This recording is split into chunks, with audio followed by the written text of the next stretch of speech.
Hello বন্ধুরা, ইউটিউবে আমার চ্যানেলটার নাম হচ্ছে ঝর্ণা স্মাইল।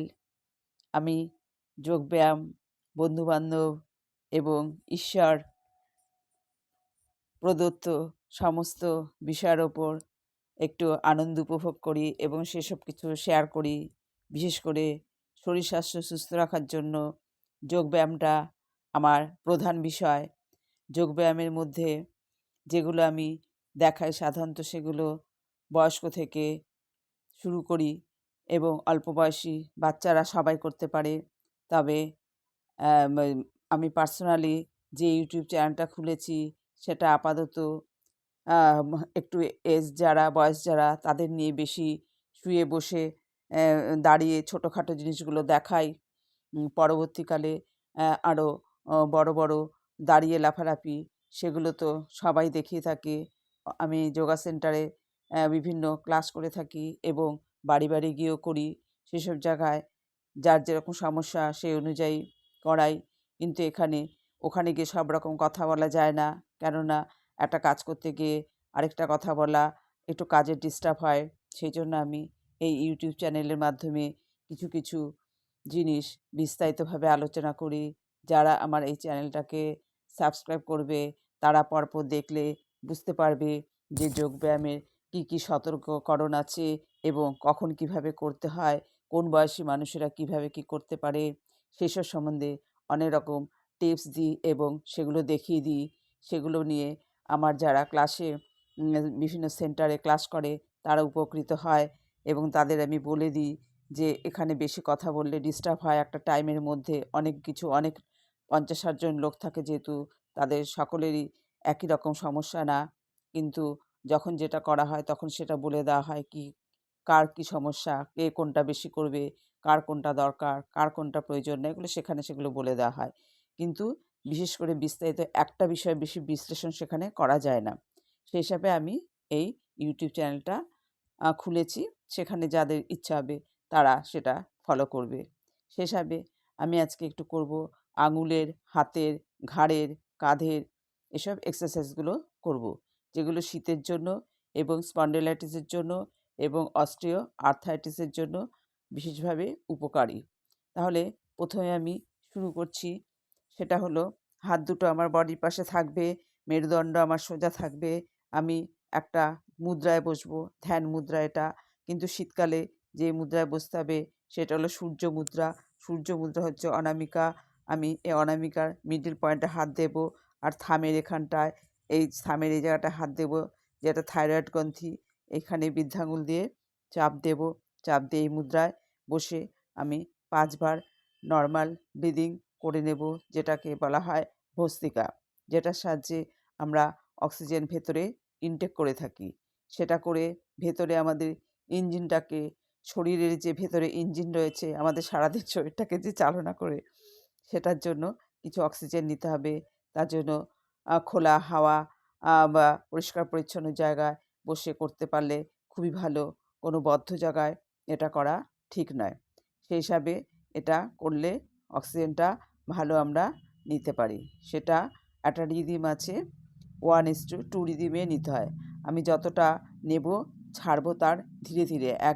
১ সেকেন্ডে একবার নিলে দুবার সেটা ধীরে ধীরে ছাড়ার চেষ্টা করব। সেভাবে এটাকে করতে হয়।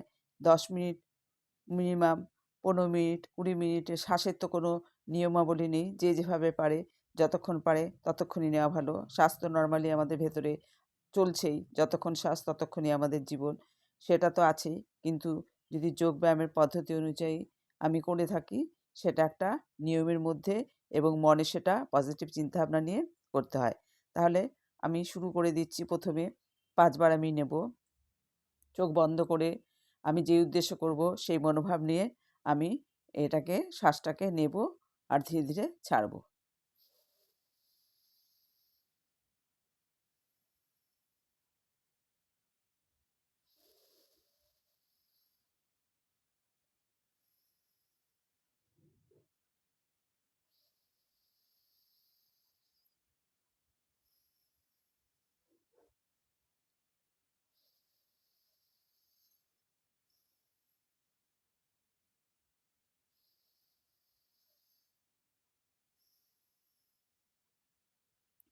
এই ভস্ত্রিকা প্রাণায়ামের বিভিন্ন পদ্ধতি আছে।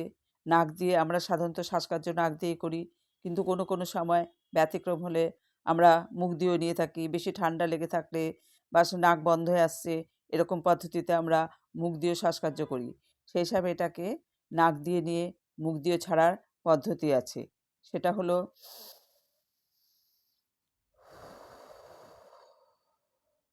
নাক দিয়ে যেরকম 1 সেকেন্ডে নেব, সেটা মুখ দিয়ে 2 সেকেন্ডে ছাড়ব, ধীরে ধীরে ছাড়ব।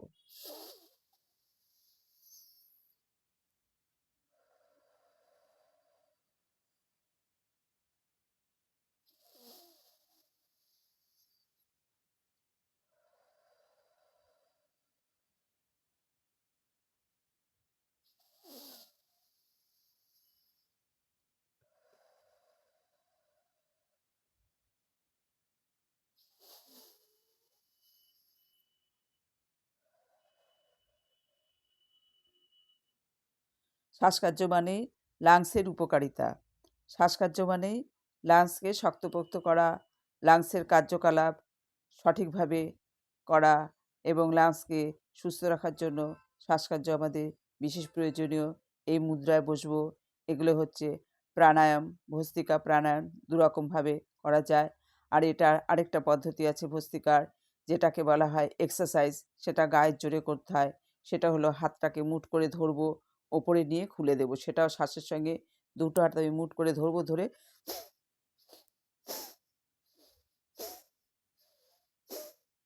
এটা সাধারণত যারা একটু অল্প বয়সী আছে, যাদের কোনো রোগ নেই, তাদের জন্য এই ভস্ত্রিকা প্রাণায়ামটা। শ্বাসটা নেব, হাত মুঠ করে নিয়ে ওপরে ছেড়ে দেবো, আবার নিয়ে আসবো, মুঠ করে নেবো, ওপরে ছেড়ে দেবো। এটা সাধারণত যারা একদমই সুস্থ, প্রেশার টেশার নর্মাল, তারাই সচরাচর এটা করলে উপকারিতা হয়। কিন্তু একদম অল্প বয়স যাদের বেশি, যাদের শারীরিক নানা রকম সমস্যা আছে, তারা এটা অ্যাভয়েড করে যাওয়াই ভালো। তারা নর্মালভাবে নাক দিয়ে নেবে, নাক দিয়ে ছাড়বে, বা নাক দিয়ে নেবে, মুখ দিয়ে ছাড়বে। এভাবে করলে তাদের লাংসের নানা রকম সমস্যা সমাধান হয়ে যায় এবং শরীরের যে কোনো সমস্যাই আমরা শ্বাসকার্যের মাধ্যমে অক্সিজেন ইনটেক করে আমরা শরীরকে সুস্থ রাখতে পারি। এটা বেশিরভাগ সময় ফাঁকা জায়গায় বসে তো করতে হয়। আর যেখানে ধুলোবালি থাকবে, নোংরা গন্ধ থাকবে, সেরকম কোনো পরিবেশে না করাই ভালো। সুগন্ধিযুক্ত জায়গায় এটা করতে পারলে খুবই ভালো। তাহলে এই ভস্ত্রিকা প্রাণায়াম দিয়ে আমাদের প্রথম যোগব্যায়াম শুরু হয়। তারপরে তো বিভিন্ন রকম আছে। তারপরে পা ধরে গেলে একটু পা ছড়িয়ে বসতে হবে। পা ছড়িয়ে বসে পায়ের সূক্ষ্ম এক্সারসাইজগুলো করতে হবে। ঠিক আছে বন্ধুরা, এখন আমি একটু যাব, অনেকটাই টাইম হয়ে গেছে, ব্রেকফাস্টের দিকে যাব, খাওয়া-দাওয়ার দিকে যাব। খাওয়া-দাওয়ায় আমি একটু পিঠার ব্যবস্থা আছে। যেহেতু পৌষ সংক্রান্তি চলে গেল, পিঠা পায়েস এখনও ঘরে আছে, সেগুলো একটু তোমাদের দেখিয়ে নিচ্ছি।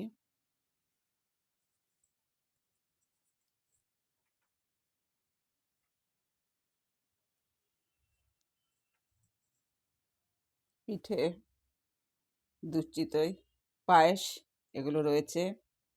এগুলো এখন খাওয়া হবে সকালের টিফিনের। এটা চলবে এখন। খাওয়ার দিকটা একটু চলে গেলাম, কেননা খাওয়া তো শীত চলে যাচ্ছে। আবার আগামী বছর আগামী আবার পৌষে এসব আবার আসবে। তাছাড়া টুকিটাকি মাঝে সাঝে এগুলো করা হয়। হলে কি হবে, একটা পৌষ সংক্রান্তি, একটা ঠান্ডা ভাবের মধ্যে যেসব খাওয়া দাওয়া, সেগুলো একটা স্বাদই আলাদা এবং তা একটা মনে রাখার মতো জিনিস, সবারই প্রিয় কম বেশি। সেই হিসাবে আমারও চলছে কিছু কিছু, একবারে না হলেও মাঝে সাঝে একটু একটু দেখছি, খাচ্ছি, এইভাবে চলছে। বিভিন্ন আত্মীয়স্বজনও এসেছিল, তাদের জন্য হয়ে গেছে, মাঝে মাঝে এগুলো হচ্ছে শীতের মধ্যে।